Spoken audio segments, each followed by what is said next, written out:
بسم اللہ الرحمن الرحیم۔ اس وقت دنیا میں دو بڑے معاشی نظام رائج ہیں، ایک سرمایہ دارانہ نظام اور دوسرا اشتراکی نظام۔ یہ دونوں نظام اس وقت مصنوعی اور غیر فطری بیساکھیوں کے سہارے چل رہی ہے، لیکن اسلام کا جو معاشی نظام ہے وہ ان دونوں نظاموں سے بالکل مختلف اور جداگانہ ہے۔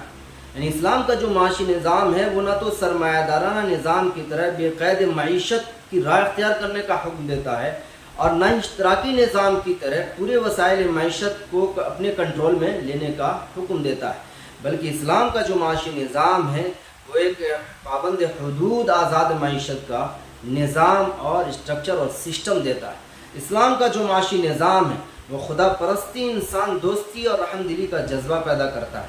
اسلام کا جو معاشی نظام ہے وہ ہمیں بتاتا ہے کہ کمانا کیسے ہے اور خرچ کہاں کرنا ہے۔ یہ ہمیں بتاتا ہے کہ ہمیں جائز طریقے سے کمانا ہے اور جائز راستے میں ہی خرچ کرنا ہے۔ اسلام کا جو معاشی نظام ہے وہ ہمیں محنت و مشقت اور کمانے پر ابھارتا ہے، اور کمانے والے کو، محنت کرنے والے کو حبیب اللہ کا لقب دیتا ہے۔ اسلام کا جو معاشی نظام ہے وہ محنت و مشقت پر ابھارتا ہے اور فرماتا ہے وَلَيْسَ لِلْإِنسَانِ إِلَّا مَا سَعَى، اور وسائل رزق پر تمام لوگوں کو یکساں حقوق عطا کرتا ہے۔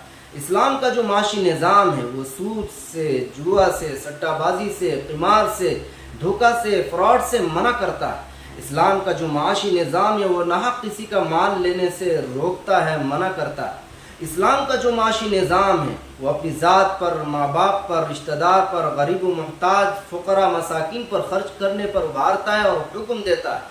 اسلام کا جو معاشی نظام ہے وہ غیر غلط طریقے سے غیر فطری طبقات پیدا کرنے سے منع کرتا ہے، بلکہ باہمی تعاون کا جذبہ پیدا کرتا ہے۔ اسلام کا جو معاشی نظام ہے وہ سراسر عدل و انصاف پر مبنی ہے، جہاں ناانصافی کی کوئی گنجائش نہیں، بلکہ اس کے لیے سخت لگام لگاتا ہے۔ اسلام کا جو معاشی نظام ہے وہ دوسروں کا زیادہ سے زیادہ خیال رکھنے کا حکم دیتا ہے، جس کے لیے زکوٰۃ، صدقات، انفاق، وراثت کا قانون لاتا ہے اور قانون نافذ کرتا ہے۔